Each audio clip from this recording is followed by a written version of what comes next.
कई बार ऐसी जगह पर भी फंस जाओगे जहाँ पर तुमसे सवाल किए जाएंगे, जहाँ तुमसे बहुत कुछ पूछा जाएगा।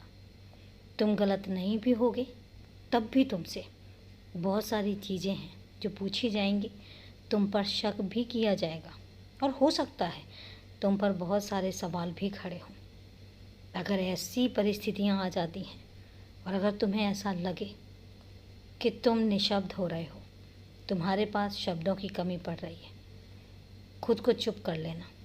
कई बार जवाब देने से बेहतर चुप रह जाना होता है, क्योंकि उनको वक्त अपने आप जवाब दे जाता है। जब तुम गलत नहीं हो तो तुम्हें लग रहा है कि तुम पर बेवजह ही उंगलियां उठाई जा रही हैं, उस जगह पर चुप हो जाओ। जवाब देकर भी तुम खुद को साबित नहीं कर पाओगे, क्योंकि वो भी मेरे बच्चे हैं, वो भी इंसान हैं। वो उतना ही समझेंगे, वो उतना ही जानेंगे जितना वो जानना चाहते हैं। अगर उनके दिल और दिमाग में तुम्हारे लिए शक भर गया है तो तुम कितनी भी सफाई क्यों ना दे लो, उन्हें यही लगेगा कि तुम गलत हो। और ऐसी जगह पर अपने आप को सही साबित करने के लिए क्यों कोशिश करनी, क्यों प्रयास करने ऐसी जगह पर।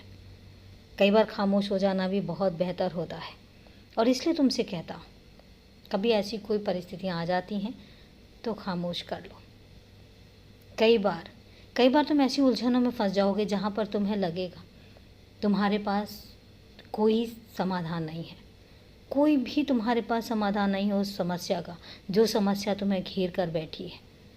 तुम्हें कुछ भी नहीं करना है, आंखें बंद करो, मेरा ध्यान करो और उसके बाद तुम महसूस करोगे कि हर समस्या का समाधान अपने आप निकलता चला जाएगा।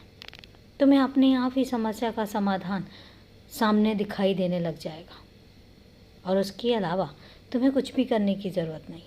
मैं हूँ ना तुम्हारे पास। तुम्हें कभी किसी उलझन में पड़ा हुआ देखूँगा तो मैं तुम्हारे पास आकर खड़ा हो जाऊँगा।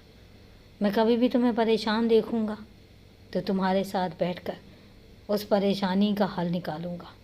तुम कभी अकेले थे ही नहीं, तुम कभी अकेले हो ही नहीं और भविष्य में भी तुम कभी अकेले होगे भी नहीं। मत चिंता करो, क्योंकि तुम्हारी चिंताएं मुझे भी परेशान कर जाती हैं। मैं बैठा हूँ ना, और जब मैं बैठा हूँ तो फिर तुम क्यों चिंता करते हो। अपने आप को व्यस्त रखो, खुश रहो, मस्त रहो और काम में जितना हो सके अपना मन लगाओ। खुश रहो, हमेशा खुश रहो, क्योंकि मुझे सिर्फ तुम्हारी खुशी ही प्यारी है। हमेशा खुश रहो।